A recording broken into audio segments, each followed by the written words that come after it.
progression des bénéfices en 2004 de 25,7%, contre 23%. Je dois vous annoncer que j'ai échoué dans la première étape de ma mission. Je me suis heurté à une population incompréhensible. J'ai pourtant bien utilisé tous les outils que je possède et qui me conduisent habituellement à de bonnes négociations. Il m'a dit: « Monsieur Cadre, je vous mandate pour votre première grande mission hors de nos frontières. J'espère que vous saurez vous montrer digne de notre entreprise. » Madame, comme je l'ai précisé à votre patron au téléphone, je suis ici pour vous proposer un produit de haute technicité, un produit de haute qualité, un produit à haut débit. Madame, un produit à haut débit, à haut rendement, et qui donc va vous permettre de gagner un temps considérable. Prenez le temps avant qu'il ne vous prenne. Le temps n'est rien d'autre, le tien, le mien, celui qu'on a d'autre. Quand on parvient, par la langue et la poésie, à faire lien avec le temps, l'existence est enrichie. Madame, je parlais du temps dans le sens où le temps, c'est de l'argent. Monsieur, je dois vous annoncer que j'ai échoué dans la première étape de ma mission. Mon interlocutrice n'a fait aucun effort pour me comprendre. Il refuse le progrès. En quelque sorte, ce sont des arriérés. Votre fidèle Candide Cadre.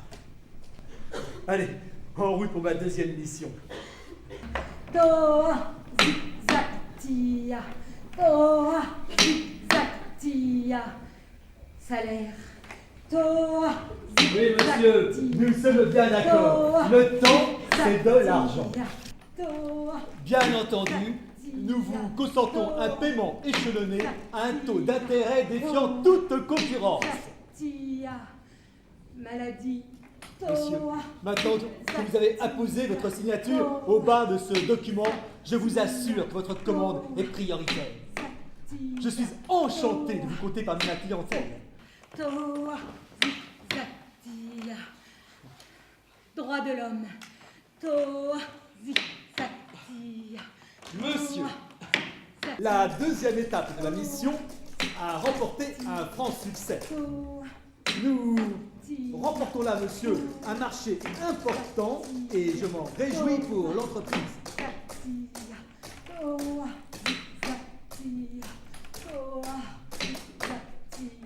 Regarde bien, dit-elle, où je dois travailler.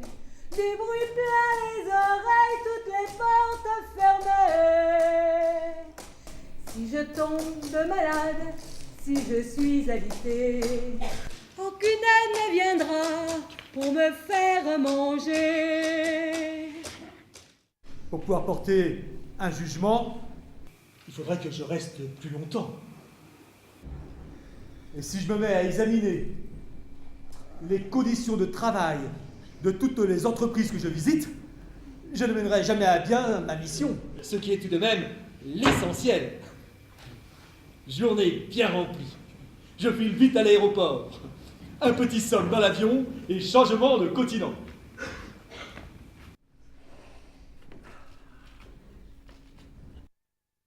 J'adore les bananes.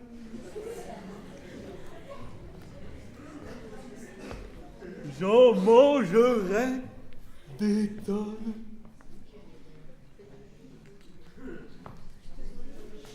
Toutes ces bananes sont, pour moi, fantastiques. Hop là!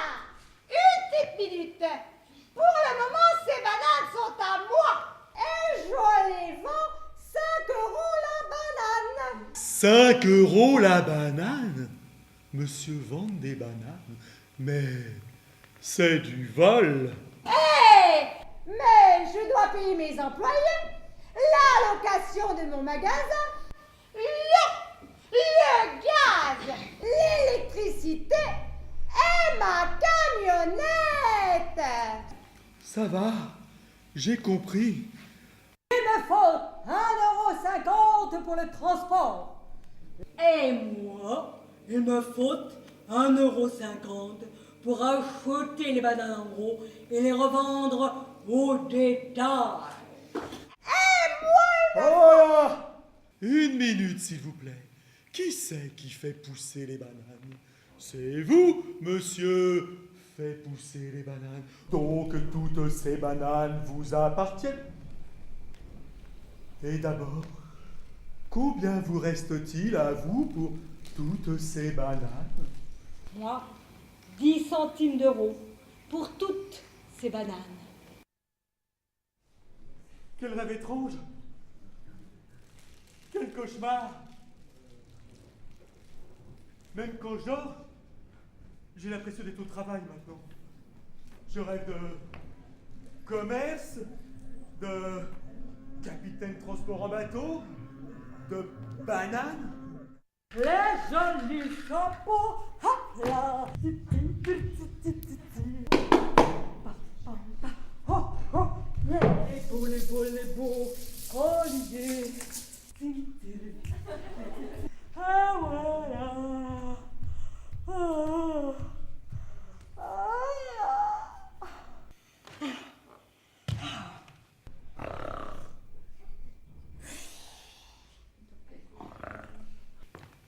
Ah, vous voilà enfin. Revenons à nos affaires. Donc, comme stipulé dans le contrat que je vous ai fait parvenir, nous vous consentons à un paiement échelonné à un taux d'intérêt défiant toute concurrence. Non, monsieur, ne me parlez ni d'emprunt, ni de crédit. Mon père a déjà donné. Écoutez plutôt ce qui lui est arrivé. Mon père possédait une ferme. Il se nourrissait de ce qu'il cultivait. Un jour, il a décidé de planter du millet. Du millet, quelle bonne idée! Mais un homme d'affaires de chez vous lui a dit que ce serait beaucoup mieux d'acheter les cacaoyers parce qu'il gagnerait beaucoup plus d'argent avec le cacao. Et un deuxième homme d'affaires de chez vous lui a dit qu'il achèterait toute la récolte des cacaoyers. Très bien. Et un troisième homme d'affaires de chez vous lui a donné de l'argent, prêté de l'argent pour acheter les cacaoyers. Mais tout le monde a fait comme mon père. Et tout le monde s'est mis à vendre du cacao. Mais le cacao, il ne coûtait plus rien. Et mon père, il n'a rien vendu. Va pour les cacaoyers qui m'aident à les cultiver. Demandez à ce messieurs.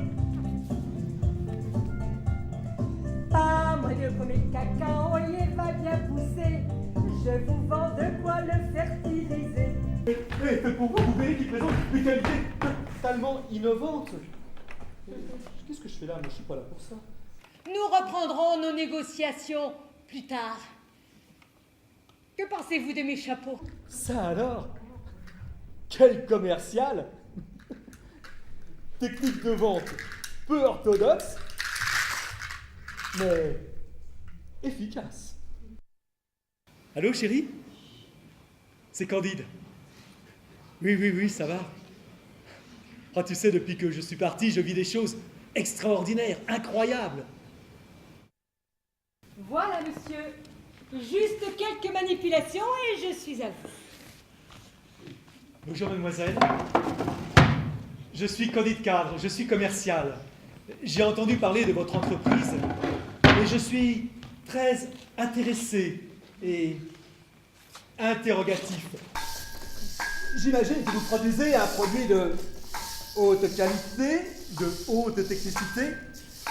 Au fait, quel est le nom exact de votre huile? C'est de l'huile d'argane. L'argane est le fruit d'un arbre, l'arganier. C'est comme une petite olive qui possède un noyau, l'amandon dont est extraite l'huile. Lorsque la sécheresse sévit, il perd ses feuilles pour limiter l'évaporation. Conserve ainsi l'humidité dans les racines, permettant ainsi des cultures locales. On ne trouve l'arganier nulle part ailleurs sur la planète.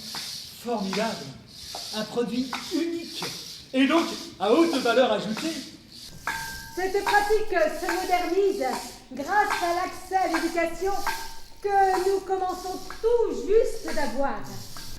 Dites-moi, c'est certainement une banque occidentale qui vous a consenti un prêt à un taux d'intérêt défiant toute concurrence pour le financement. Non, aucune banque ne s'est penchée sur notre sort. Savez-vous ce qu'est la charité? Nous enverrons grâce à vous du riz au Pérou. Un bateau de bananes ira au Vietnam. Nous remplirons un avion de bœuf mironton. Nous lâcherons la cargaison au-dessus du Gabon. Et tous les trains de misère des deux hémisphères vous diront grand merci, messieurs les nantis. L'essentiel dans la vie, vous l'avez compris, c'est d'être du bon côté de la charité.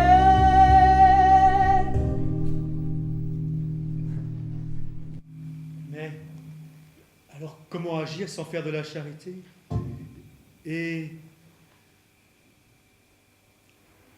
Mais alors, d'où viennent les fonds? D'où vient l'argent? Des gens comme vous nous achètent notre huile avant qu'elle ne soit produite. Il s'agit de commerce, monsieur. Vous vous moquez de moi?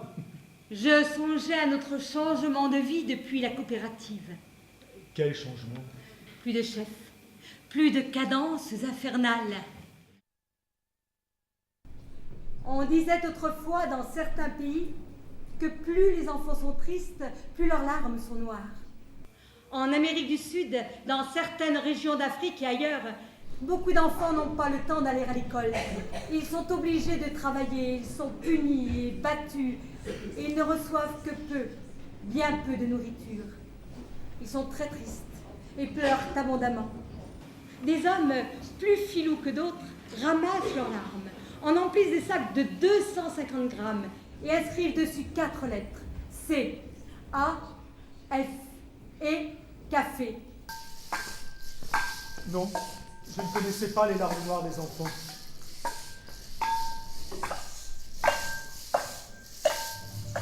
Grâce à l'organe et à huile inimitable et à nos ancestraux savoirs irremplaçables, liés à une technologie remarquable, nous faisons un commerce qui est équitable.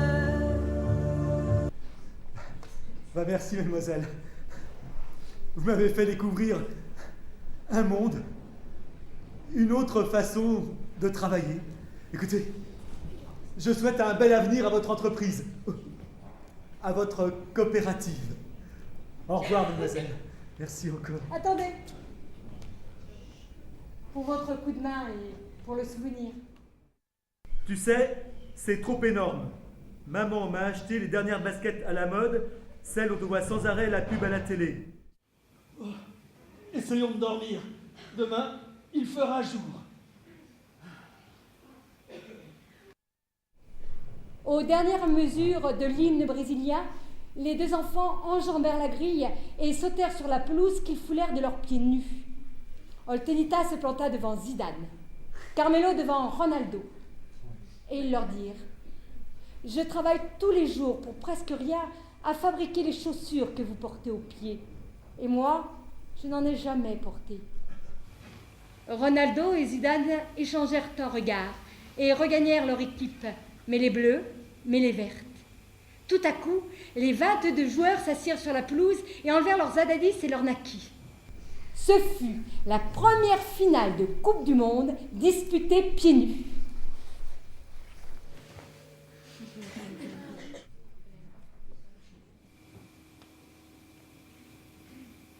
Sache ce que tu achètes.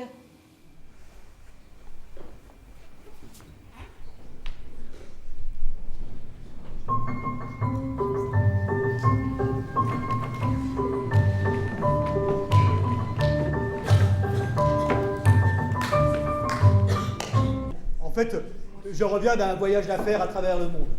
Je suis commercial et je vends dans divers pays un produit de haute technicité, de haute qualité, qui va aider le monde à progresser dans son commerce, dans son développement.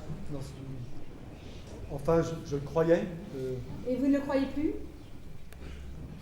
Là, les gens du Sud. Et là, les gens du Nord. Venez, j'enlève la bourse.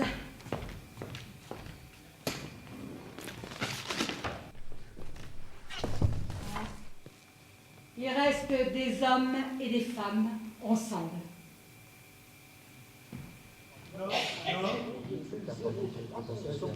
Échange équitable.